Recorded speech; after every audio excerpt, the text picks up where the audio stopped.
making $500,000 a month at 15. Now, it's a year later. How much money are you making? Okay, so I'm 17 now, and across all my businesses, we're doing around $1 million a month in revenue. Dude, this blows my mind.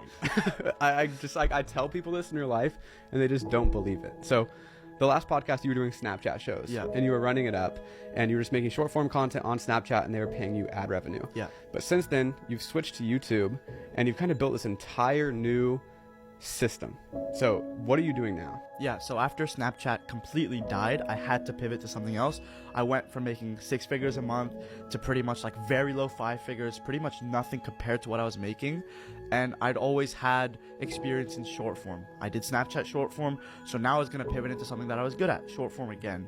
So I started YouTube Shorts, which were just another way to create these short videos. And they started paying like a couple thousand per month because the RPM started to go up. And so as I saw that there was like really money making potential here, I started to dive a bit deeper and deeper and deeper into it, eventually launching more channels that were actually making 5 figures a month again. With Snapchat, I was doing a side hustle. I didn't want to do a side hustle again. I didn't want to fall into the same trap of having it all potentially go away, because I felt as though I had enough experience now to dive into real business, which is when I met my partners Musa, Liam, etc., where we thought of the idea for Creo. Creo was basically the solution to our problem with making short form videos, where it took us a long time to edit these videos, and if we hired out editors for them, the turnaround would be a long time. It was just not as efficient as we wanted it to be.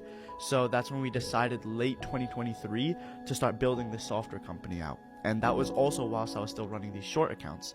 And so month after month, software company was being built. It was something that I had there. I was like, okay, this software company is being built. I don't know if it's going to do that much, but it's an asset that I guess I'm building now. We launch, first month, we do around 50K.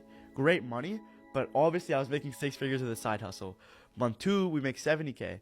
Month 3, we make 150. Month 4, month 5, month 6. And now our software company is doing like 500 to 600 grand a month in revenue on very lean margins, like a very powerful company, on top of the course that I released around YouTube Shorts. So I still do YouTube Shorts to this day, and I was doing it back then, and the channels were making like 10 to 15 grand a month. I remember when I talked to you on the first podcast, we were like a big advocate of, if you're going to do a course, you practice what you preach. And I didn't want to do it if I didn't practice what I preach. That's what I was very skeptical about. And so the fact that I did shorts, I was like, okay, I'm kind of becoming a face of this business model because it hasn't really been exposed to people yet. And so I decided to go all in on running more shorts pages and actually start creating a program around it, which is when the YouTube portal released this year on top of software.